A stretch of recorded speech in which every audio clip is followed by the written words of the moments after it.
Hi, this is Krishna Iyer with the Iyer Think Tank in Delray Beach. This podcast is my daily morning podcast, but actually, this morning podcast is going to be slightly different. I am going to be discussing this book. It's called Beyond Hypocrisy: Decoding the News in an Age of Propaganda, as well as two articles. I'm going to try to get through two articles and the book. One of them is Trump 2.0, 100 Days of Orwellian Newspeak. And the second is Trump is moving America into a land of doublespeak. We mustn't be fooled by it. So let's get started. This is chapter 3, and I'm going to put the reference for the book in the discussion section. So our natural right to subvert the search for defensible frontiers globally and in outer space. Imperial powers always have good reasons for expansion and for the repression of the victim nations they conquer and dominate.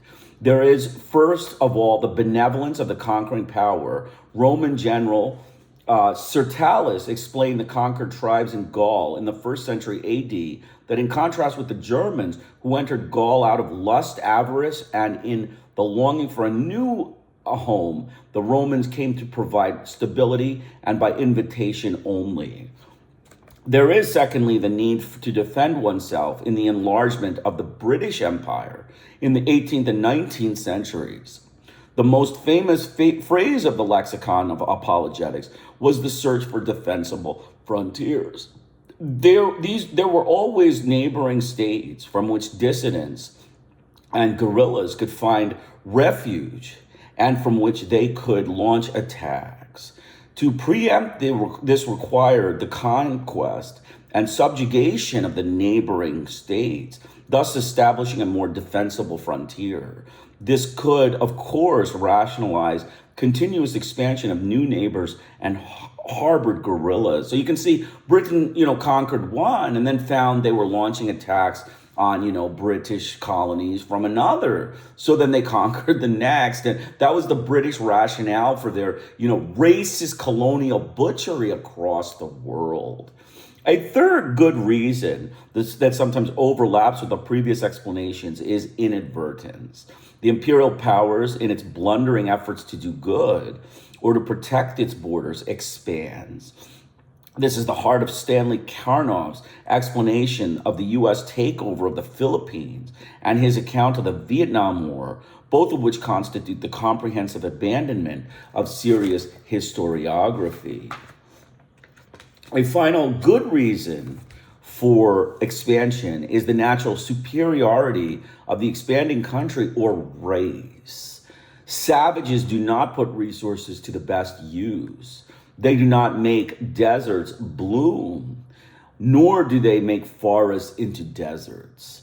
They stand in the way of Übermenschen, which is, a racist idea.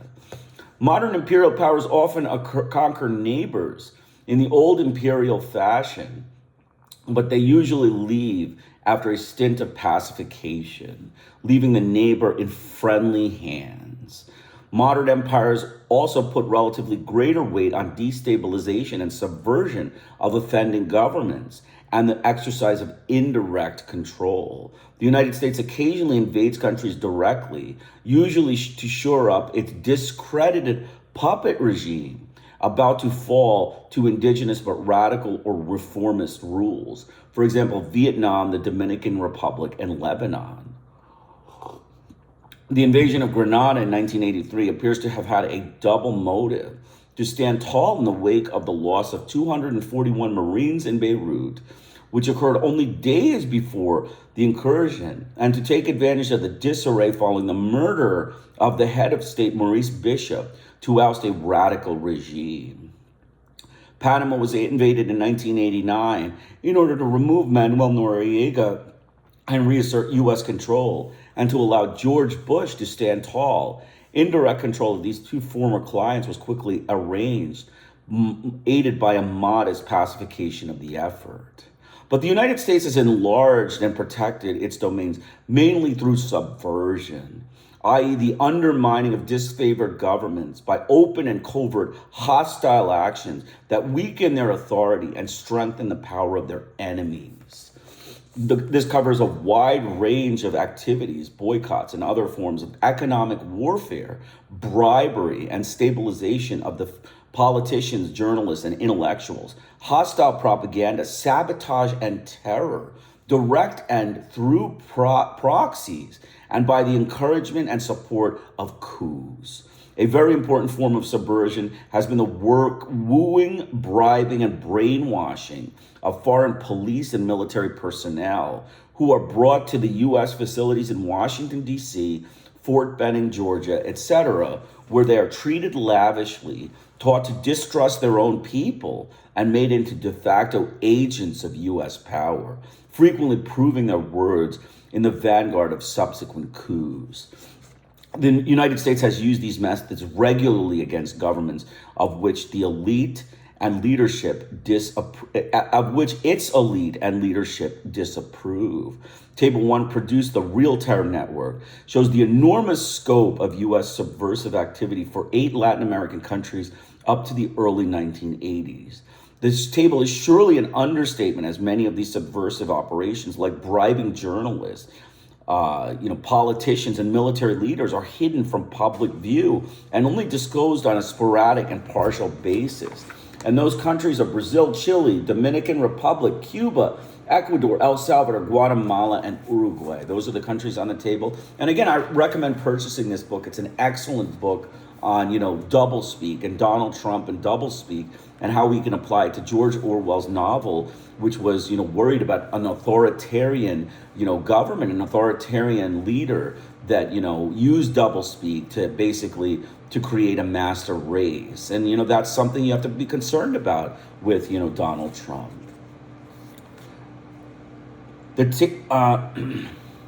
Only by reading relatively obscure books would it be possible to find out that in the period leading up to the Brazilian coup of 1964, hundreds of Brazilian politicians had been secretly funded by the United States government, or that in the early 1960s,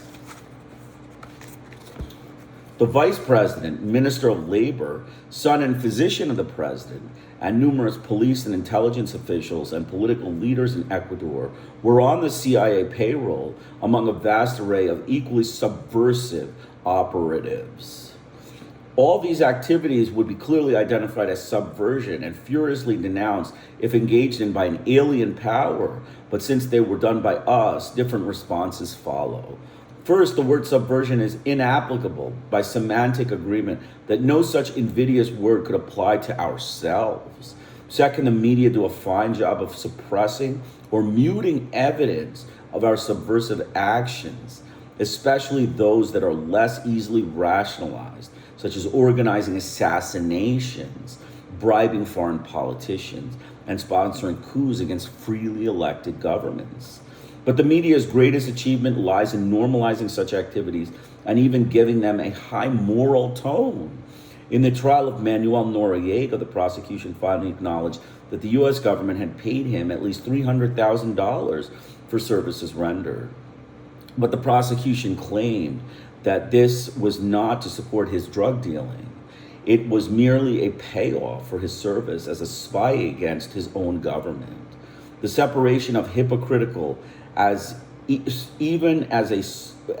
Noriega was paid for spying. His patrons knew about his drug dealing, and protection was part of the package. Most importantly, the media reported the admission of bribery as a high officer of a nearby client state was matter-of-factly, essentially reproducing the way information was conveyed by government authorities. There was no indignation at the use of protection of an important agent in the drug trade. By contrast, press reports of the arrest of Soviet spies in the United States, Canada, or elsewhere in the free world can barely conceal their indignation. The implication being employing spies is reprehensible. Our hiring spies, even when we have seduced high officials of friendly neighboring countries to betray their own governments, is passed through the prism of doublethink and treated as differently as our shooting down of civilian airlines. So our doublethink is treated as differently as our shooting down of airlines, right? We hire spies like Noriega for the US government, and it's fine, right? But the Soviets hire spies, and they're completely, we're indignated. Our media is indignated by the Soviet Union's audacity to hire a spy. The Soviet Union shoots down Korean airlines, and they're barbarians, they're savages, right? But when we shoot down the Iranian airlines in cold blood in a malicious, murder campaign, then, it was them. It was the Muslims of Iran. That's how our media reacts. That's how, racist Nazi, neo-Nazi type media. They are fabricators, double speakers, and double thinkers. That is all the American media amounts to. In a 1976 Senate report, disclosed that the United States had been involved in at least a dozen attempts to murder Fidel Castro. There's also substantial evidence that we engaged in a large amount of acts of sabotage against the Cuban property, that our Cuban refugee proxies committed numerous acts of terrorist violence against Cuba, including the blowing up of a civilian airliner, and that we even employed chemical and biological agents against Cuban crops and farm animals. If Castro had done similar things, they would be regularly cited as definitive proof of his terroristic and subversive proclivities. And if he or Gaddafi had printed a terrorist manual, such as the CIA wrote for the Contras in Nicaragua, the government and experts, quote unquote experts, and media would have a field day with such solid evidence confirming his or Gaddafi's terrorist qualifications. As it is, the Western experts never cite the Contra Manual and its applications as a case study in terrorist process, although it provides an outstanding model. The mainstream media mainly ignored these major acts of terror and treated them antiseptically as isolated incidents or blunders, not evidence of a criminal and terrorist activity. There was also a generous dollop of apologetics in uncritical reporting of official denials, alleged provocations, and references to security threats. Castro and Gaddafi revealed their true natures by questionable acts. The United States is provoked, or at most errs, and gives its enemies grist for propaganda.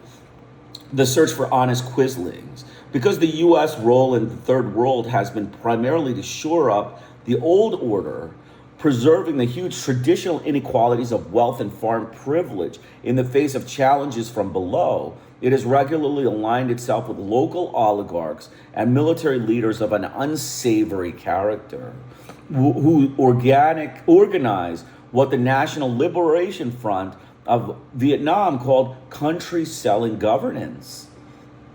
In South Vietnam, in order to find leaders willing to front for a foreign invader and preside over the U.S. destruction of their landscape and people, the United States eventually had to reset to mercenaries who had fought for the French, were somewhat dim in intelligence, and were thieves and drug dealers.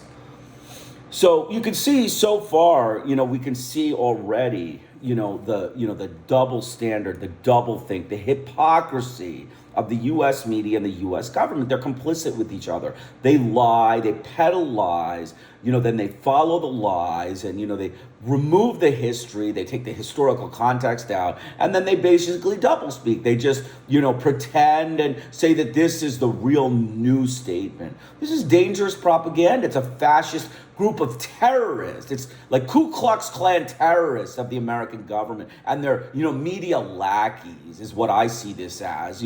They make the lies, they peddle the lies against somebody else, and then they commit the crimes themselves, right? That's what it is. So, your friend who's a psychopath, you're a psychopath, and you just call your friend a psychopath, and you say, he's a psychopath, and then you say that he needs medication, he's a psychopath, we got to treat him because we're witch hunters, and you forget about your psychiatric illness, your major manic, tendencies, and your major mass murdering, sadistic, butchery. You forget that, and you call the other guy a psychopath, even though he's never committed any crime, right? That's the U.S. government, the U.S. media, the racist Christians of the United States, the racist Ku Klux Klan terrorists of America. The search for honest quislings.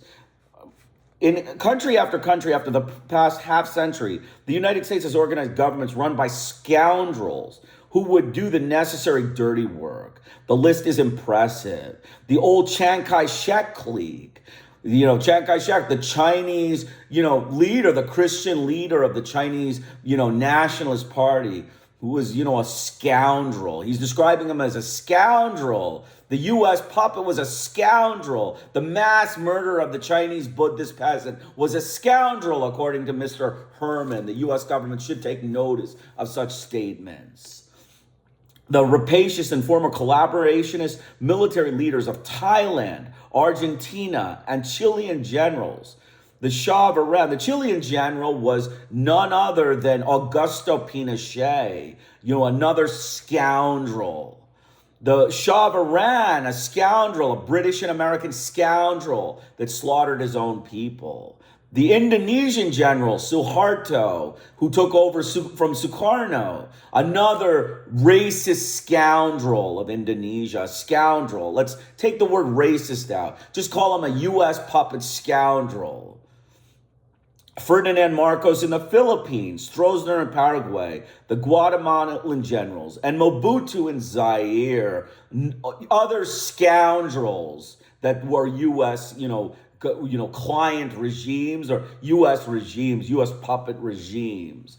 This has led to numerous establishment intellectuals and pundits to remark on the moral deficiencies of backward peoples and to trace the roots of the problem to Asian, African, and Latin American human nature. The idea is that there could be a pernicious selectivity at work, that the West sought out the drugs of preference, and that Western influence was itself corrupting, was, of course, an unacceptable line of thought.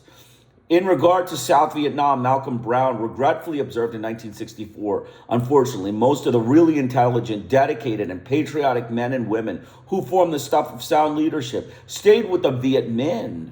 Most of them, however, were eventually killed by U.S. military forces or by local mercenaries in Operation Phoenix or similar death squad operations. No generalizations based on such information about the aborting or crippling of the alternate paths of development can be found in the Western media. So what he's saying here is that the U.S. destroyed Vietnam. It slaughtered so many of the people in Vietnam, the civilians, and it gave them no path other than dictatorship, right? I mean, you create the situation, the environment for which they have to be dictators. And then you criticize them as Asian dictators, like crazy Asian dictators. The racist Christian, Ku Klux Klan terrorists of the American government are criticizing the Asians, the Southeast Asians in Vietnam for being crazies, right? I mean, it's the U.S. government that are crazies. The racist Ku Klux Klan terrorist government. That's what he's saying. That's what's in his words. Moderates and extremists. The leaders put in place to serve U.S. power are invariably labeled moderates by the U.S. mass media. This follows the definition from the fact that they are supported by the U.S. government and serve U.S. interests. U.S. officials treat them as reasonable people we can work with and suggest that any little unpleasantness in which they may have recently indulged in are under review and will be corrected soon under our tutelage. That is, they will do our bidding, kill only the right people, and allow foreign investments and sales, even if it is at a heavy price in a corruption drain. Indonesian head of state, General Subandro Suharto, for example, came into power on the wave of an outburst of terrorism that involved the slaughter of between 500,000 and 1 million people, mostly landless peasants. He and the coterie are also contenders for the honors and the greatest thieves of history. But Suharto terminated any popular radical threat to control of Indonesia and has maintained the open door to U.S. investment and served as a staunch U.S. ally. Despite the mass slaughter he has therefore been treated by the U.S. political and corporate leadership as a fine fellow, as has the media and intellectual community referred to him as a fine fellow. Thus, the Christian Science Monitor on February 6, 1987, referred to Suharto as a moderate leader, and Michelle Leifer, writing in the Liberal World Policy Journal, featured the stability of that Suharto brought to Indonesia, acknowledging extreme corruption and serious human rights violations only in passing.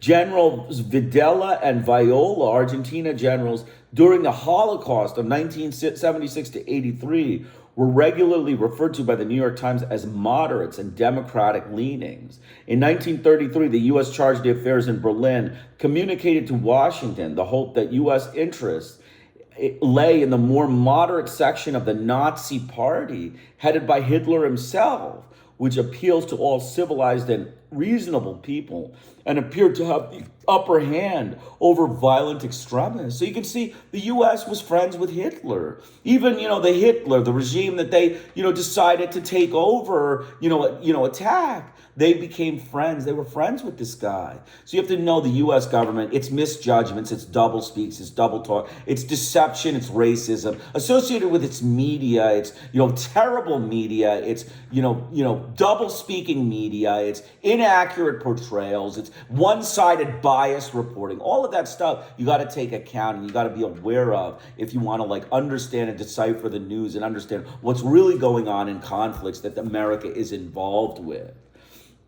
The tone employed in treating these client states as killers is always low-keyed, and their motives are seen as benevolent. The London Economist described the situation as Suharto as at heart benign. The New York Times wrote, "What is in doubt is not General Videla's good intention." But these publications never impute benign hearts nor good intentions to leaders of enemy states, such as Daniel Ortega or Fidel Castro. Such individuals are invariably treated with sarcasm and sneers, their motives suspect.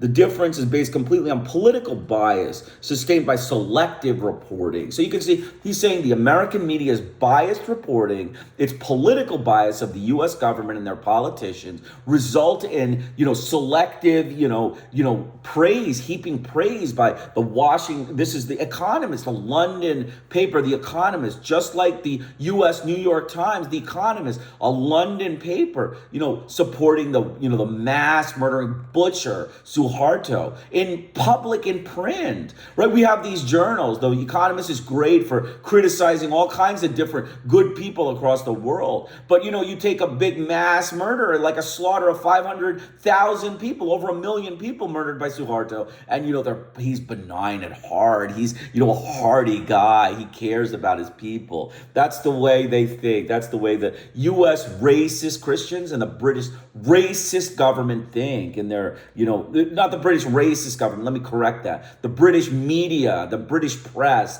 the racist press of the British Commonwealth thinks when they describe these people. Following the propaganda lead of the government, the media commonly establish the moderation of client state leaders by claiming that the moderates in high office are regrettably unable to control the extremists and affiliated with them, who seem to be doing a good deal of killing.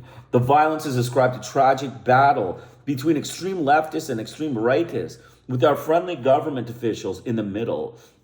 The extreme rightists may be government agents, either members of the armed forces or of death squads, often composed of past and present members of the armed forces. But in the government media version, the moderates in the government do not condone these murders and are striving to improve things. We must therefore support them in their struggle to control the subordinates and agents. The droll exercise in apologetics was evident in the Times editorials and news reports on Argentina. In the editorial cited above, General Videla and the officers who surrounded him held out for more moderate course. There is no evidence that he and other members of the ruling junta condone this recent military excesses. What is in doubt is not General Videla's good intentions, but his ability to control military men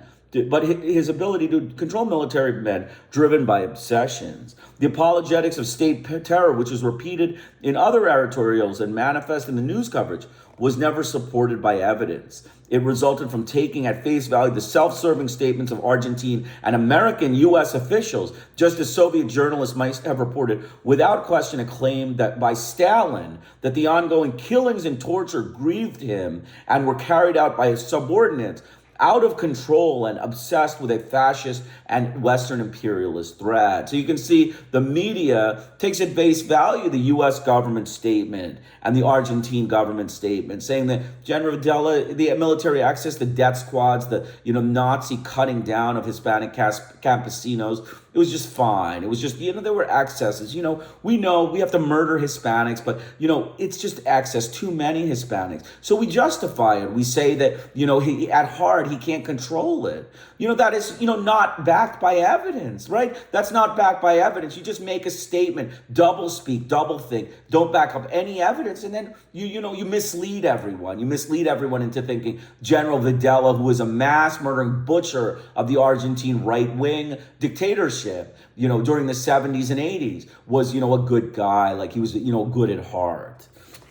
A 1980 Amnesty International report exposing the 60 Argentine detention centers in which torture was carried out and which linked the death squads to the military establishment was never found newsworthy for the New York Times. News selection and suppression complement the service of acceptance of propaganda for friendly terror. The government and media employed the same apologetic frame for state terror in El Salvador in the 1980s. Here, Jose Napoleon Duarte was a moderate head of a moderate junta, unable to contain the extremes of right and left. The death squads were rightists out of control, like the Argentine army.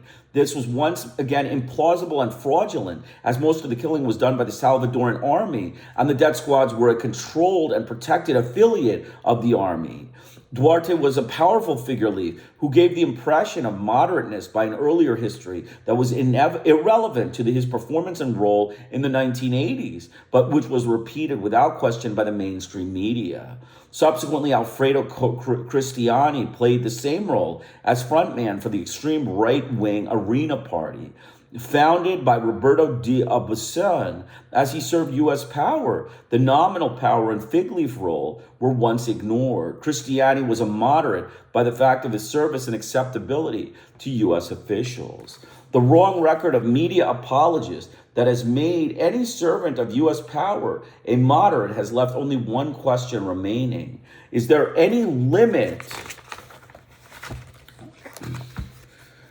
to scoundrelism that would cause an individual supported by the U.S. government to fail to be identified as a moderate in the U.S. press? No limit is observable yet. When Roberto de Aubuisson came near to becoming president of El Salvador in 1982, U.S. officials began to stress the variety of the Arena Party, the doctrine of changing course, and the importance of giving people a chance. Ambassador Hinton said that anyone who believes that the democratic system should give him, de Aubuisson, the benefit of the doubt, the press began to accommodate as well. A 1982 interview with the Mexican paper El Dia, in which de Aubuisson lauded the Germans for their efficiency in handling the Jewish problem, was suppressed.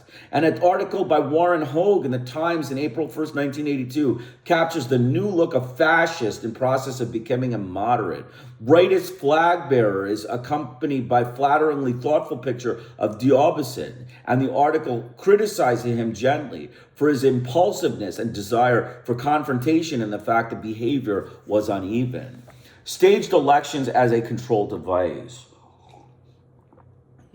The United States has mastered the art of staging elections in third world client states as a means of assuring the home populace that a U.S. interventional process is meritorious and serves a higher purpose.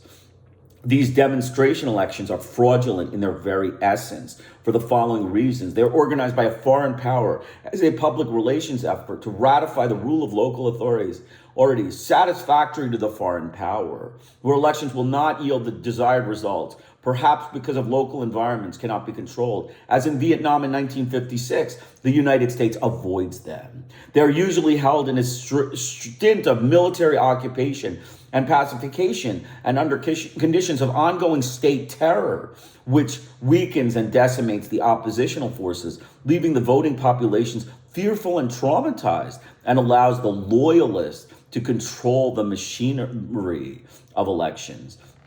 Put otherwise, the main conditions of a free election: freedom of speech, assembly and press, freedom of intermediate organizations, of mobilized people, freedom of all factions to put up candidates, and the absence of fear and terror among the populace has never been even approximated in U.S. staged demonstration elections in Vietnam, the Dominican Republic, and El Salvador. Even beyond these considerations, the intervention of a powerful outsider by its very nature alters the parameters of an election. By the biasing effects of massive deployments of foreign money and propaganda, and by the need of indigenous parties and the populace to placate the intruder. Although these points are quite obvious, U.S. demonstration elections in South Vietnam in 66, 67, in the Dominicas in 1966, and in El Salvador in 1982, and later the Guatemalan elections of 1984 to 1985 were extraordinarily successful because the U.S. mass media handled them like a propaganda agency of the government. The government said, in effect, focus on long lines of voters and smiling faces, stress the size of turnout, and don't discuss freedom of the press, free speech, and decimation of dissident organizations, the inability of the rebels to participate, and state terror and fear. Just leave those things out and discuss all the positive things, the smiling faces in the elections, so that you get, a good, wholesome reporting of the election that the U.S. staged. They're criminal rogues, they're mentally deranged criminal rogue butchers. It was pointed out in the preface that in connection with the Nicaraguan election of 1984, the mass media, again following in the lead of government, simply reversed agendas, forgot about procedural fairness, and concerned themselves with freedom of the press, the ability of the opposition to run, and the like. As we noted, this pushes us to the limits of doublethink and doublespeak, using different criteria for demonstration elections, and that those opposed by their own governments, and even misrepresenting facts within the framework of double standards. The mass media duplicated that fear in their coverage of the Nicaraguan election of 1990. Their view, without exception, was that Mr. Chamorro and UNO beat Ortega and the Sandinista in a free and fair election, marred only by Sandinista abuses. It was repeatedly stated that this was the first free election in Nicaraguan history, the basis for the claim being that the Reagan administration had declared the 1984 election a sham, which was therefore an established truth for the free press. The fact that the Latin American Studies Association Observer Team describes the 1984 election as a model of fairness by Latin American standards, and that Lord Chitinus, representing the British parliamentary group, had found it superior to the Salvadoran election of the same year, had no impact on the mainstream American media. These authorities came to the wrong conclusions, and their message was therefore simply not reported. For David Binder, the Chamorro victory in the 1990 election was a payoff for U.S. patience in pursuing the electoral option. The decade-long U.S.-sponsored terror and economic warfare was written out of history and was not mentioned by him as a primary area in which the United States has displayed both diligence and patience. In the real world, the U.S. attacks, which devastated the Nicaraguan economy, were certainly the primary contributor to the fall in per capita income of over 50% between 1980 and 1990. It seems obvious, therefore, that the United States had purposely titled the playing field in a direction unfavorable to the ruling party. It is a cliche of U.S. politics and parties in power, in that parties in power are punished by the voters for poor economic performance. The U.S. media never assessed this deliberate creation of an unlevel playing field and is bearing on the outcome of fairness of the election. The massive intervention in the United States in funding opposition of groups and parties and engaging in numerous manipulative activities in Nicaragua was mentioned only briefly, at all, if at all, and it was never suggested that this was a gross infringement on Nicaraguan sovereignty or affected the election results. The fact that similar interventions by foreigners in a U.S. election would be illegal was never mentioned. The only suggestions of possible unfairness were found in the Sandinista control of the army and election machinery, for which the New York Times made the Sandinistas a Goliath in relation to U.S. supported coalition. Finally, the future of the United States to dismantle the Contra army in accord with the Tela Agreement left the terrorist force in place to resume operations, and Mrs. Chamorro lost.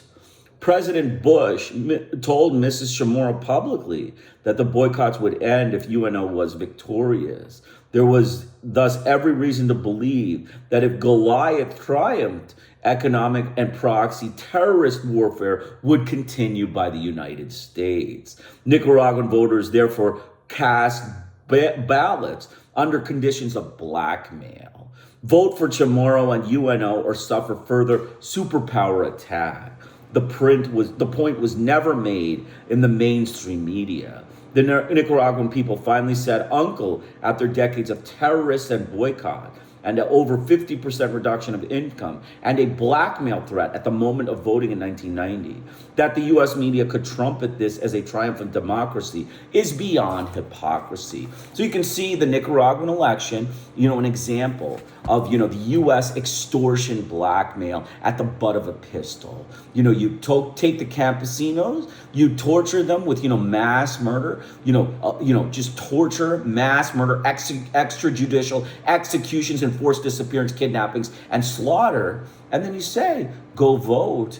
But, leave the Contras there, let them sit around, show their face while the election is going on. And there you go. You got a free and fair election to the American government. That's free and fair. They are racist, Ku Klux Klan terrorist government of the United States. That is the sort of logic they have in this Nicaraguan thing. The Reagan administration is a Ku Klux Klan group of terrorists, thugs, hoodlums of, humanity. Terrorism and retaliation. One of the most potent weapons of the Western establishment designed to justify beating up smaller countries is the need for defense against terrorism. The terrorist is a fearsome symbol, conjuring up visions of a bewhiskered foreign feature bomb thrower threatening Western white innocence. Like national security terrorism is a funny notion that can be employed with greater indignation against selected enemies while ignoring, supporting, and carrying out similar actions by ourselves and allies. This can be accomplished only if a cooperative media will not look closely, ask questions, and challenge double standards and propagandist usage. And the U.S. mass media have been more than cooperative. The use of propaganda weapon has been greatly aided by the rise of an industry devoted to producing and disseminating the West's selective version of terrorism. The industry consists of government officials, terrorism experts, housed in and funded by government-related and corporate-funded think tanks and private security firms. The experts and security firm personnel work for governments and corporations who have their own narrow views of terrorists. Salvadoran peasants, Chilean workers, and South African blacks would have a different view, but they don't have the resources to fund think tank experts and databases listing terrorist incidents. The funded experts respond to their funders' demands, and not surprisingly, it turns out that the West is defending against terrorism, not terrorizing, that Libya and North Korea are terrorist states, not El Salvador, South Africa, or Israel. So you can see he's calling Israel, South Africa, and El Salvador as terrorist states. And he's calling North Korea and Libya as not terrorist states. So you can see the West, distorts reality through their, high-fi political money, their cash, their corporate media. All this stuff gets together and, lies and peddles lies and propaganda and turns Israel into, a human rights, haven, and turns, South Africa, the racist regime of South Africa that slaughtered its own people. It slaughtered its own people. And what did they say? What did the white people of America say? They were dirty niggers anyway. That's what the Americans said when South Africa slaughtered its own people as a terrorist nation state. So we know what America's about. It's just a little joke, but we know what America's about. The racist, Ku Klux Klan terrorists of the American government is an appropriate statement for the U.S. polity. On February 2nd, 1988, FBI Chief William Sessions told the press that the surveillance of CISPAS has been legitimate because it had possibly given support to a terrorist organization, namely the FLMN rebels of El Salvador. In any rebellion forces used by secession's logic, George Washington's army was a terrorist organization. If we consider, as we obviously should, who initiated the violence, whether the rebels had explored political options before resorting to arms, and the forms and levels of violence and intimidation, the evidence is clear that in El Salvador, state terror came first and on a large scale, and the political options were entirely foreclosed before the armed rebellion developed.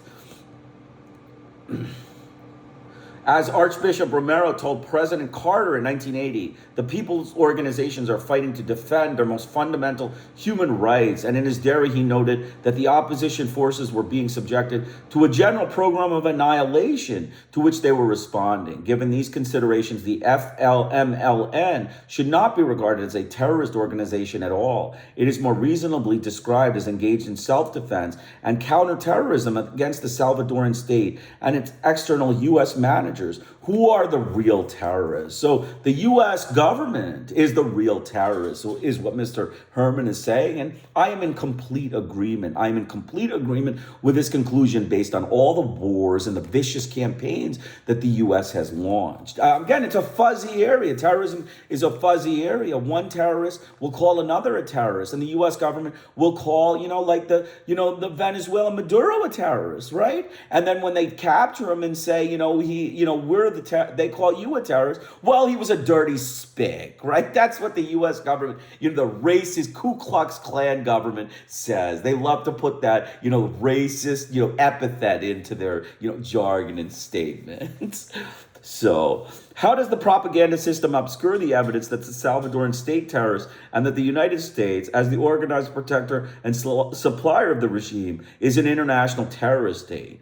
Partly by arbitrary and highly political word manipulation, and partly by brazen government media doctoring of evidence. An important element of the word manipulation is the confinement of terrorism to acts of violence and intimidation carried out by individuals and small groups. Dictionary definitions have always extended the reach of the word to governments, and in years gone by, terrorism was associated primarily with governments. This was based on the quality and quantity of violence carried out by state and non-state actors, as only states use systematic torture as a method of intimidation, and the scale of their acts of violence makes the terrorism of individuals and small groups look relatively insignificant. The concepts of retail and wholesale terrorism capture the fact that individuals and rebel groups is on a small retail scale, whereas state violence is on a large wholesale scale. The shift to using terrorism only for a small-scale violence was a highly political choice word use, corresponding to an identifiable political agenda. In 1981, President Reagan and Secretary of State Alexander Haig announced that they were shifting U.S. priorities from human rights to terrorism. Human rights policies were concerned with the abusive activities of states like Argentina, Chile, Guatemala, and South Africa. These countries were already receiving muted attention given their client status, but Reagan was actually entering into alliances with these agents of wholesale terrorism, all of whom greeted his accession to his presidency with enthusiasm. The point of the newly invigorated concern over retail terrorism is partly to divert attention from the now constructively engaged state terrorism, who were unleashed to invade and kill on a larger scale in Lebanon, South Africa, and Central America, and partly to justify other Reagan policies, rearmament, the upward distribution of income, etc., which required a patriotic, confused, and therefore more manageable public. The media went along with the new priorities and our related system of doublespeak and propaganda about terrorism and without notable dissent.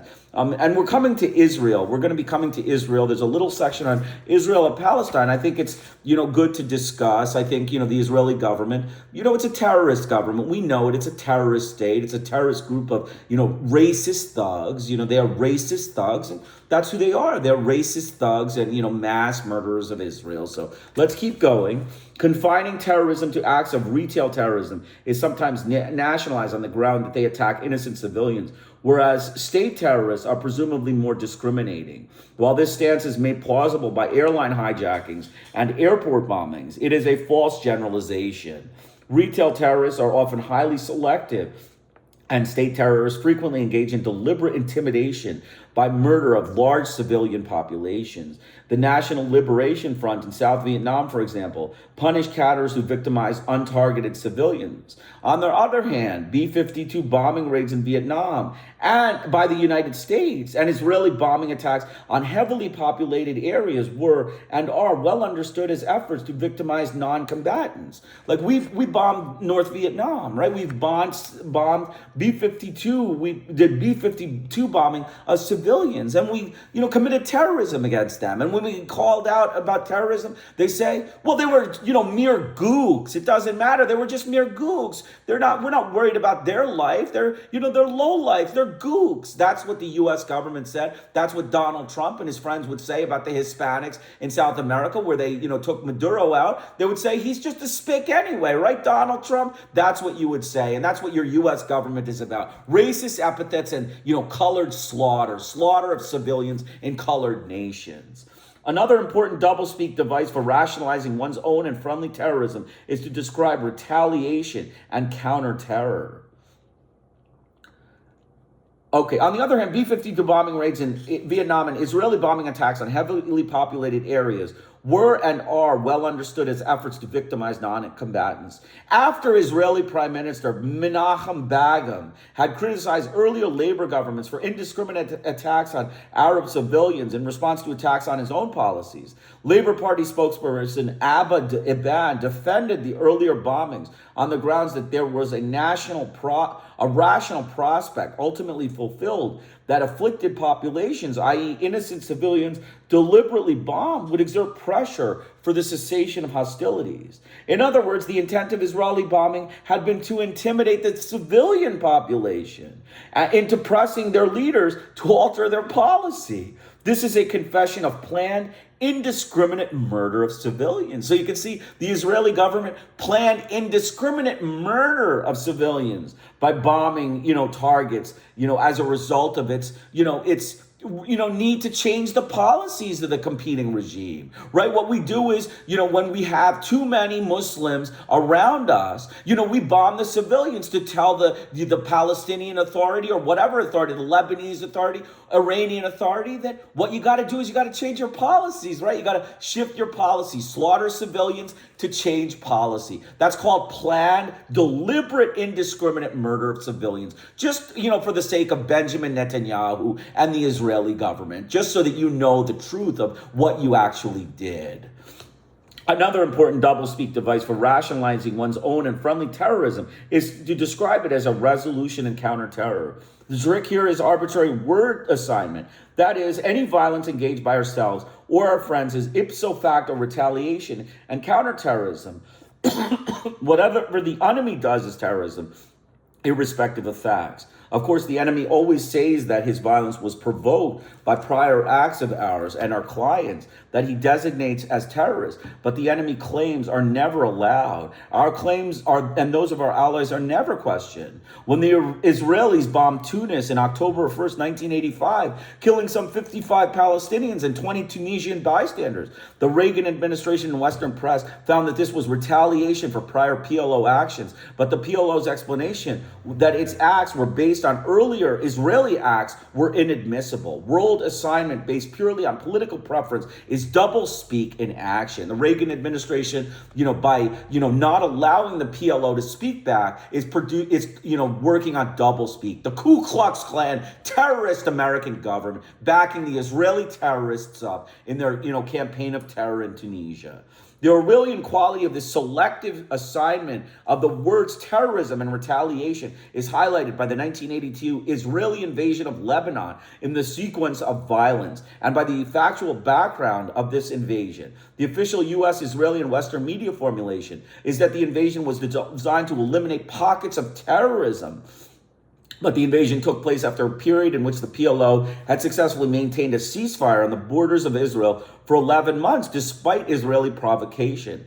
This caused consternation among the Israeli leadership because it made it hard for them to use the claim of terrorism to refuse to negotiate a political settlement. On June 25, 1982, the Israeli analyst of the PLO, Yehusha Porat, wrote in Haaretz that the decision of the government, or more precisely its leaders, to invade Lebanon flowed from the very fact that ceasefire had been observed. He went on to say the government's hope is that following the invasion, the stricken PLO, lacking a logistical and territorial base, will return to its earlier terrorism. It will carry out bombings throughout the world, hijack airplanes, and murder many Israelis. In this way, the PLO will lose part of the political legitimacy that it gained, undercutting the danger that elements will develop among the Palestinians that might become a legitimate negotiating partner for future political accommodations. In short, the Israeli leadership wanted and deliberately provoked the PLO terrorism to justify a refusal to negotiate. This makes the Israeli invasion a major act of terrorism. The latter PLO acts responsive and induced by the plan. But in Western ideology and the Western media, the peddling double speakers of the United States and Western media, this does not alter the rule. Israel only retaliates. The PLO engages in terrorism. We can see that the use of doublespeak by arbitrary word assignment is bolstered and even requires a refusal to look at current and historical fact. Fact suppression is extremely important to doublespeak in general. As we can see, we said that yesterday. We gave many past ideas. The wars in South America, the wars in Vietnam, Laos, and Cambodia, the war in China, the containment of China, and the attacks on China. It's an example of the U.S. Western doublespeak. It's just nonsensical doublespeak by the U.S. government, hiding facts, hiding reality, and taking an agenda and taking a position, to justify your, actions that are based on, Ku Klux Klan racism. I mean, American Ku Klux Klan racism. Israeli and the Palestinians. The Middle East, and especially the conflict between Israel and the Palestinians, has yielded a cornucopia of doublespeak usage.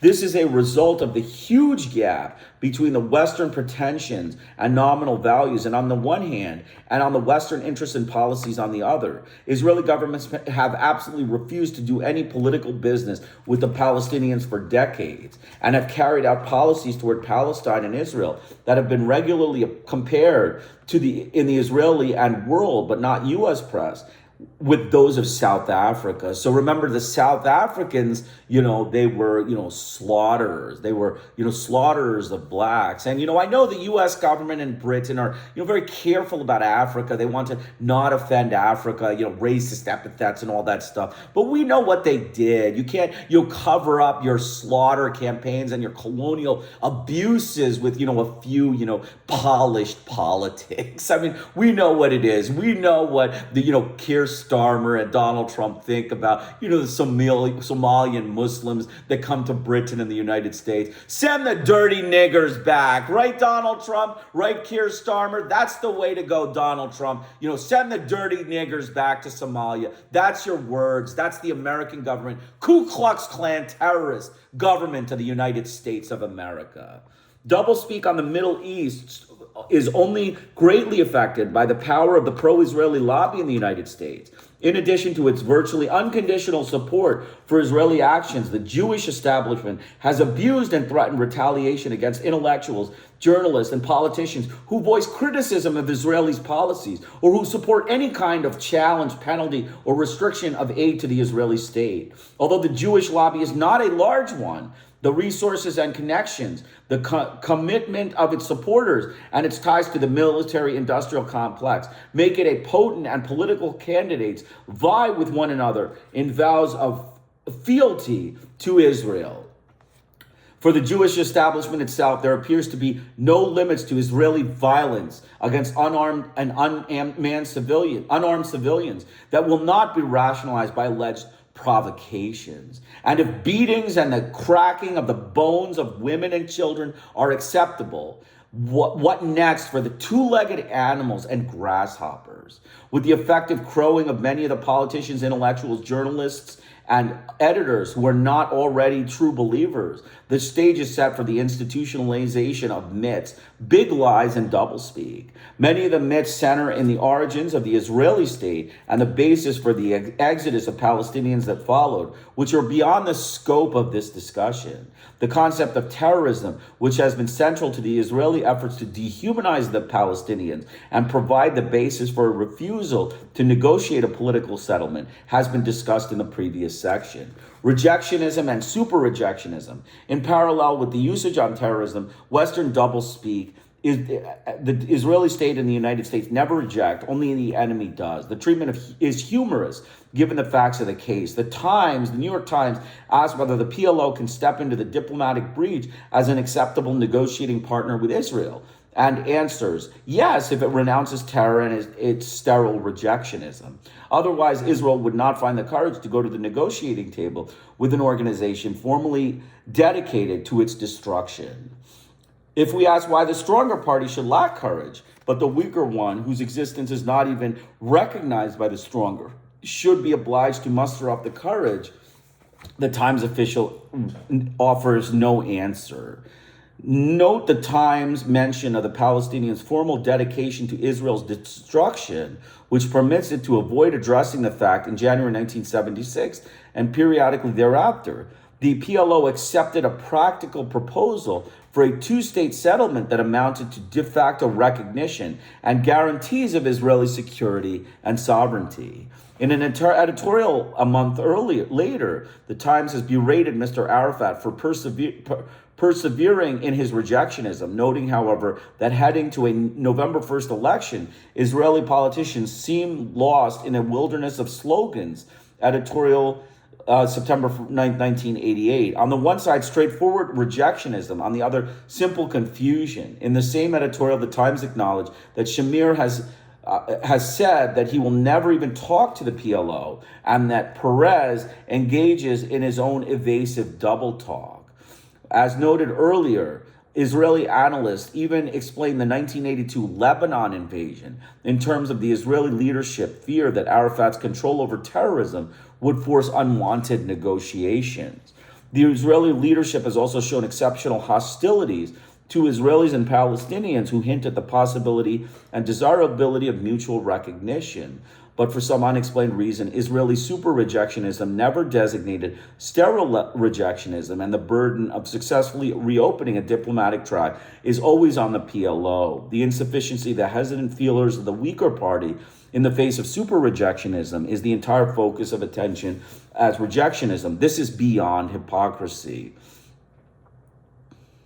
So you can see that the Israeli government, what I gather from this is the Israeli government, doesn't want peace. They want they want Palestinians carrying out terrorism. So they promote it. They give the Palestinians, the appropriate violence that a state terrorist government would do, so that the Palestinians respond with, terrorism and with, violence. So, violence is a two-way street. Let's face it. We know the U.S. government, the Israeli government, and in this case, we're talking about the Israeli government. So let's just talk about that. The Israeli government likes violence. They egg on violence by being violent to the groups that they want to be violent to. So they want, a response from Lebanese. They bomb Lebanon, and then the Lebanese respond. They want a response in the Middle East. They, bombed Iran. They wanted a response from Lebanon. So then now they can bomb and, do open season on the Lebanese. This is a vicious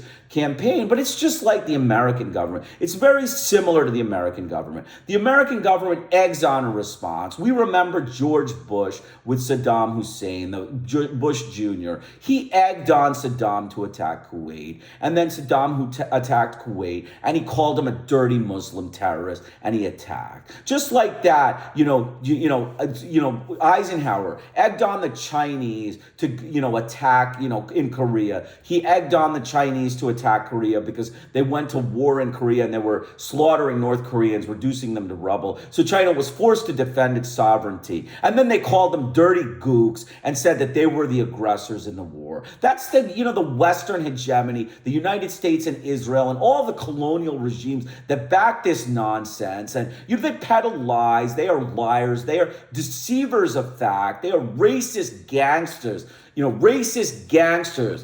Agents of the Ku Klux Klan, terrorist American government. And that's what they deserve to be known as. The peace process, the Camp David Accords introduced, this is the last section actually, it's very good. The Camp David Accords introduced, at least for the Western media, sometimes called a quote-unquote peace process. The endearing phrase tells us that in the Western view, the agreements were a good thing. In fact, the Camp David Agreement successfully pulled Egypt out of effective opposition to Israelis' policies, thereby giving Israel a open season, but without resolving in any way the underlying Palestinian-Israeli conflict. Furthermore, while the Accords called for negotiations among Israel, Egypt, Jordan, and representatives of the Palestinians on the status of the Israeli-held territories, the Israeli Knesset quickly voted that the transition period it would act to fulfill its rights to sovereignty over Judea, Samaria, and the Gaza district, thus negating the agreement to negotiate. The ensuing settlement program in the occupied territories, internal repression, and continuous warfare indicates that the peace process actually facilitated a more efficient war process. The clear failure of the Accords to advance peace has not interfered in any way with the Western usage. A good thing deserves a warm phrase. Peace process. Anti-Semitism. With Israel's increased power and aggressiveness, its enlarged role as a Western enforcer against the lesser breach of the Middle East, and its utility as a colonial surrogate arms supplier of South Africa, Somoza, and the Nicaraguan Contras, Guatemala's, Honduras, and pre-Alfonsin Argentina. The attitude of traditional anti-Semites towards Israel has changed. In 1967, Xavier Vallet, who was responsible for thousands of Jewish deportations to the death camps as the Minister of Jewish Affairs under the Vichy France regime, wrote in an article in the right-wing French newspaper Aspects de la France, explaining that he was now a Zionist and expressing his support for Israel as its struggle against the Arabs. The fascist was effusive over the Jewish people's discovery of its nationality and their ethnic religious tendency to domination, a tendence dominatrix. Many other leaders of the radical right have flocked to the support of Israel. Arguably, this is because the dominant Israeli Semites are westernized and are in keeping their place more backward and troublesome Semites. The Israelis merit approval in the same way that Duarte, Sadat, Generals Thieu and Kai, Savimbi and their cadres, armies, and police do for their service to Western interests. A shift in attitude towards Semites has accompanied these new relationships, and Western contempt and hatred has been largely displaced from the former victims to the more threatening Semites, the latest set of victims. The change is hardly recognized in the West. Anti-Semitism is a word that applies only to attitudes towards the former victims, now integrated into Western power structures. So you can see anti-Semitism refers to attacks on Jews that are former victims of the Nazi regime. So anti-Semitism being brought up in the United States and by the Israeli government propaganda is just peddled doublespeak. I mean, they're, imprisoning, they're, suppressing dissent of people, but based on doublespeak. These are not anti-Semitic. Just to educate Mr. Netanyahu and Mr. Trump or anybody else who's listening, these are not anti-Semitic. These are, normal, people who are, talking about racist Jews that are, joining the Western colonial hegemony in in their human rights abusing tendencies. So these are not anti-Semites. These are normal people. You can use anti-Semitic anything. You can extend anything into anything in a delusional and criminal butcherhood that the U.S. government and the Israeli government do anyway. They're delusional criminal butchers of the terrorist governments of the United States and Israel. The change is hardly recognized in the West. Anti-Semitism is a word that applies only to attitudes toward the former victims, now integrated into Western power structures. The hostility in the West to Arab Semites is never described as anti-Semitism. And many of the right-wing friends of Israel haven't sloughed off their traditional anti-Semitism and dislike of Jews. Thus, Jerry Falwell mounts traditional anti-Semitic sentiments easily and frequently, but loves and supports Israel and is honored and feted there. Is he an anti-Semite? In the transvaluation of the Jewish establishment in the United States, certainly for its large right-wing contingent, the usage of the word anti-Semitism has suddenly shifted from hostility, hate, and stereotyped attitude towards Jews to criticism of and hostility towards Israel for its criminal activity. Nixon's classic anti-Semitic utterances revealed on his tapes Reagan's incredible performance at the Nazi cemetery of Bitburg, Argentine state anti-Semitism, the anti-Semitism of the Christian and the radical right, and even the revelation of the U.S. official protection and patronage of Nazi murderers after World War II. All are treated benignly by the media, because these traditional manifestations of anti-Semitism are combined with support for Israel. Meanwhile, Jesse Jackson's reference to Jewish areas as Jaime towns is serious business because Jackson is not a supporter of Israel. In the world of establishment doublespeak, anti-Semitism has become first and foremost criticism of and hostility to Israel. Traditional anti-Semitism is of lesser importance, used strategically to denigrate those who display the really important failing. So you can see, the U.S. government. So we went over, a very good chapter. I am impressed with this book. There's only a few chapters left. There's only a total of, there's a big section on, the dictionary, which I won't go through, but, the total chapter is chapter 6. So we're on chapter 4. We'll get to chapter 6 by the end of the week. Basically, in summary, the U.S. government, it's committed, criminal activity. Its media is peddling doublespeak. It is a group of doublespeakers. It backed Duarte. It backed South African, apartheid. It backed, all of the different regimes in, South America. It backed the Argentine Videla. It backed, all of the different Israeli prime ministers in their campaigns of terror. And, it backed, Diem. It backed Diem. It backed Key. It backed Thu in Vietnam. And, it is, basically a group of, racist Ku Klux Klan terrorists of the United States. They peddle doublespeak. They commit human rights abuse. They, cause mass murder and genocide. And then when you call them out at it, they just look at you and say, you're a dirty dodhead anyway. I mean, we kill Hindus because we hate dodheads. They're dirty dodheads. That's what the U.S. government loves to say. That's what Donald Trump loves to say. And, we don't want to go through it again. We went through it with, Vietnam. We slaughtered them, and then we said they're dirty gooks. And Donald Trump, loves to say they're dirty spics at the border with Mexico. Those dirty spics are racists and, criminals, and they're drug traffickers. That's all they amount to. And we don't want them in America. So that's what you have, a doublespeak by the U.S. government, a dangerous group of people. And Donald Trump, we have 2 articles we said. We're not going to review them now. We'll review them at a later time. Donald Trump and his doublespeak. Trump 2.0, 100 days of Orwellian Newspeak. Basically, the facts on, peace, ignorance, strength, doublethink and reality control, using citizens as, hate, bearers of hate and hate speech and, birthright citizenship, attacking Joe Biden, Day of Love, basically, the peaceful patriots in the Trump rally at the Capitol didn't do any assaulting at the Capitol building during the insurrection or the coup in the United States.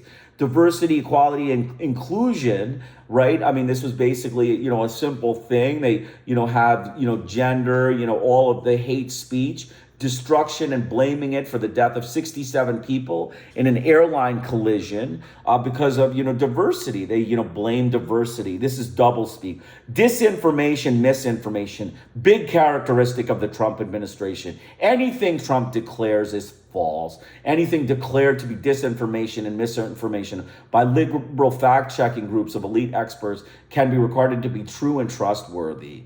There's an efficiency department. This is another, double speak. It's, meant to remove, minorities and immigrants from, American, government jobs. That's what the Department of Government Efficiency is. Invasion by immigrants. It's a national emergency. These kinds of things are Trumpian doublespeak. Harmful foreign trade packages, national energy emergency, drilling and less oversight. These are all doublespeak concepts. The crushing cost of everyday living requires deregulation of the American industries. They're fake jobs. The U.S. government denies that its government workers work. They're not really jobs. Another, double speak, calling, workers lazy and parasites, because they're immigrants. GDP calculated, Trump's Commerce Secretary, new measure of productivity, changing the themes.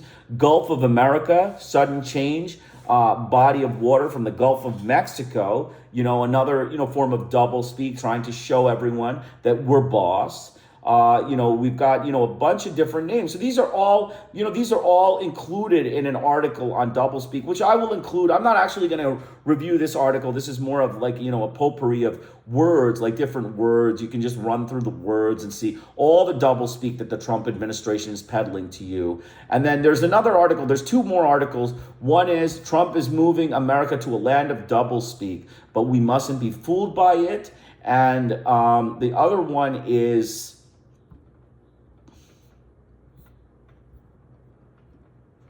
U.S. prosecutors investigate Colombia's president and a one-time Trump foe. And there's a third one on, doublespeak. There's a third one on doublespeak that I will put in the chat box when I do that presentation on Trump. Just a couple headlines on the Iran war, updates on the Iran war.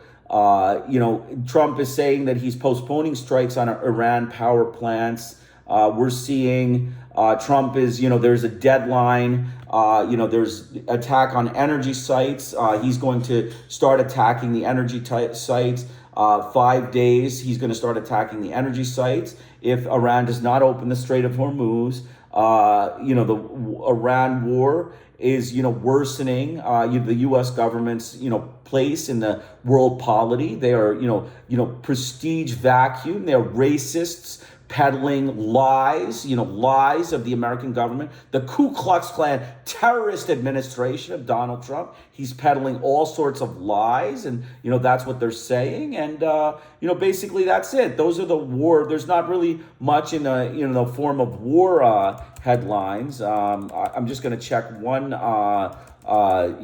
more, paper and see if there's anything there. So day 23, basically, it was airstrikes and missiles launched continue to inflict heavy casualties and extensive destruction in Iran.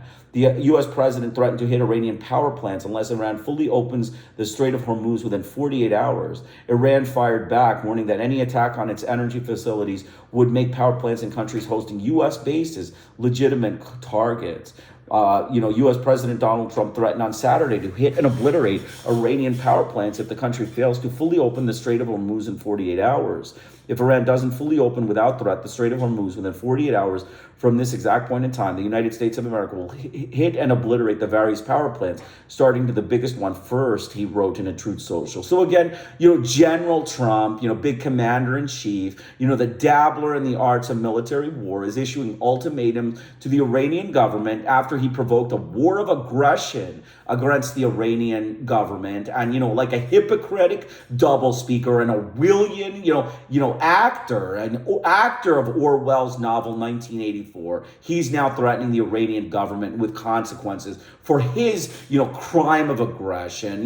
Typical American doublespeak, double pedal. You issue the ultimatum when you commit the criminal act. He is a criminally deluded man of the U.S. government. He is a criminally deluded white racist of the American government, and that is what he should be remembered for in this war of aggression. Israel Defense Minister Katz and Benjamin Netanyahu had ordered the military to immediately destroy all bridges over Lebanon's Litani River used by Hezbollah. Rocket fire in Lebanon by Hezbollah struck two vehicles in the Upper Galilee, killing one man, Israeli authorities say. The Israeli military chief has approved plans to expand the offensive in Lebanon and say that the military is prepared for a prolonged operation. Chief of the General Staff, Ayel Zamir, approved the advancement of targeted ground operations on Saturday following a meeting with Northern Command leadership, the military announced in a statement on Sunday. The Israeli military said Sunday that the fight against Iran and Hezbollah was expected to last weeks, adding that Israel had dropped more than 10,000 munitions on thousands of targets across Iran since February 28. So you can see this second front is, another secretive front in this war of aggression against the Islamic Republic of Iran. They are, slaughtering Hezbollah. They're slaughtering, civilians in Lebanon. The Israeli government is, conducting its vicious slaughter campaign. And you can see we know someone. We know someone. If, you want to be a Jew with impunity, you can read his book. He says you're a racist terrorist. That's what he says to the Israeli government. So, we know what the facts are. We know who's telling the truth. We know who's not telling the truth and who's peddling the double speak and lies.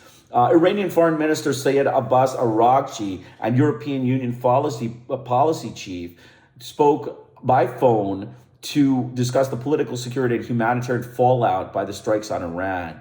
Iran's army said that its air defenses had targeted the F-15E Strike Eagle fighter jets in this country's southern province. The army said the aircraft was tracked and engaged by surface-to-air missiles as it flew over southern coastal areas near Hormuz Island earlier in the day. Iranian Parliament Speaker Mohammad Bagher Ghalibaf warned that the energy and oil infrastructure across the region could face irreversible destruction if the United States targets Iran's power plants.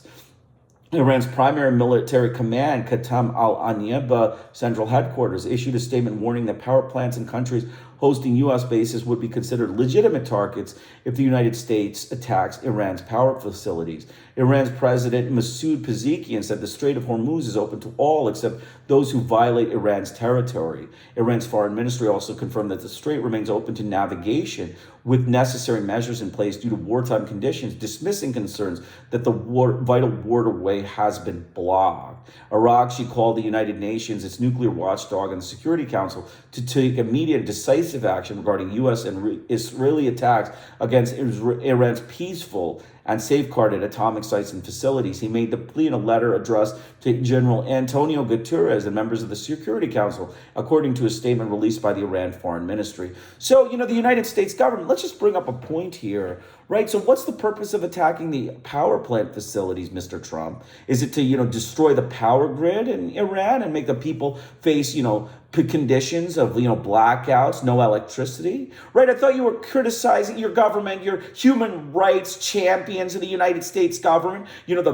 vicious, racist, anti-Islamic, anti-Buddhist, anti-Hindu, and anti-Black and Hispanic, mass murdering rogues, criticized, the Russian government for attacking power grids in Ukraine, but now we're going to attack Iranian power grids. These are, again, human rights abuse. ICC put a warrant of arrest on Vladimir Putin for attacking power grids. The United States government attacked power grids. It should have an ICC arrest warrant against Donald Trump. That is the equal statement, for equality. That is the equal statement. The U.S. government is committing war crimes here, and this attack on power grids to destroy the power structure in the Iranian government and the Iranian people is meant to keep the Iranian people in the dark during a campaign of terror that they may be, following up with a ground invasion. So let's stay tuned and be aware that the U.S. government is not, done with its dirty deeds here in, the Islamic Republic of Iran. The racist, Ku Klux Klan Christian terrorists of the American government are not done with their dirty deeds here. The Iraqi resistance in Iraq, an umbrella for Iraq's pro-militias, said it carried out 21 operations against occupation bases in Iraq over the past 24 hours. The CAA, the Civilian Aviation Authority, announced another 72-hour extension for the country's airspace closure to all arriving, departing, and overlying aircraft, citing ongoing security concerns. Lebanon, a senior Iranian official, said Tehran is carrying out a pre-planned multi-phase strategy in response to U.S.-Israeli attacks, while setting 6 conditions for ending the conflict. Lebanon-based Al Mayadeen reported more than 3,800 people have been killed or injured in the ongoing Israeli strikes on Lebanon since March 2nd, the health ministry said, reporting 1,029 deaths and 2,786 injuries. Israeli warplanes struck the strategic Kazmia Bridge over the Litani River in southern Lebanon Sunday. Lebanon's national news agency reported Israel launched a new wave of airstrikes across the region. Lebanese President Joseph Aoun condemned Israel's targeting and destruction of infrastructure and vital facilities in southern Lebanon, particularly the Kazmia Bridge over the Litani River and other bridges. So you can see quick headlines on the on the war on Iran, the U.S. government and its war on Iran, and the Israeli government's war on Lebanon. Enjoy doublespeak. I highly advise this book. Trump 2.0 is a dangerous thing. He is an anti-immigrant, white supremacist, fascist, and you have to be concerned about this man. He is a dangerous man. He is a war criminal. He is a slaughterer of immigrants. He is a slaughterer of colored people from all parts of the world. And be very concerned and invest in books. The best way is invest in printed textbooks. Don't buy Kindle books. I advise you not to buy Kindle books because Kindle books are propaganda. Okay. Any book put in print is in Kindle is propaganda. The books to buy are print books that are available by authors. Search Noam Chomsky, search Edward Herman. Ignorance is not bliss in Trump 2.0 and Orwellian doublespeak. Again, Krishna Iyer with the Iyer think tank in Delray Beach. Have a great day.